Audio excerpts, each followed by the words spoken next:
আসসালামু আলাইকুম প্রিয় বন্ধুরা, হয়তো বাংলাদেশে অনেক কুমড়ো গাছ দেখেছেন, কিন্তু এই সৌদি আরবে এসে একটা কুমড়ো গাছ দেখলাম। এই দেখেন তার পাতা, আর এই দেখেন ফল হয়েছে। দেখছেন, এটা চাইনা কুমড়ো। এই গাছ এর চাইতে বড় আর হয় না, কিন্তু এক একটা কুমড়ো 8 কেজি 10 কেজি পর্যন্ত হয়, 12 কেজি 15 কেজি পর্যন্ত হয়।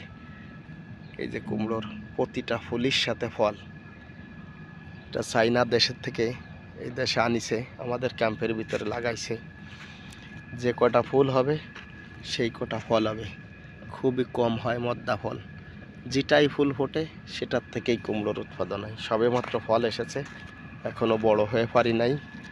তবে যদি কোনো এক সময় বড় হয় হয়তো আপনাদের দেখাইতে পারবো। এটা হচ্ছে চাইনা কুমড়ো, এবং এটা সৌদি আরবে আমাদের চাইনা ক্যাম্পে লাগানো হয়েছে। আর এই যে আমার পিছনে, এটা হচ্ছে আমাদের বাংলাদেশের কুমড়ো। এটাও মিষ্টি কুমড়ো, আর ওটাও কুমড়ো। এটা কি পরিমাণে গাছ বড় হয়েছে দেখেন। আর ওই গাছটা কত ছোট, অথচ ফল ধরা শুরু হয়ে গেছে। আসলে আল্লাহর সৃষ্টির যে এত নিয়ামত আল্লাহ তাআলা আমাদের জন্য সৃষ্টি করেছে, যার কোনো শেষ নাই। ভালো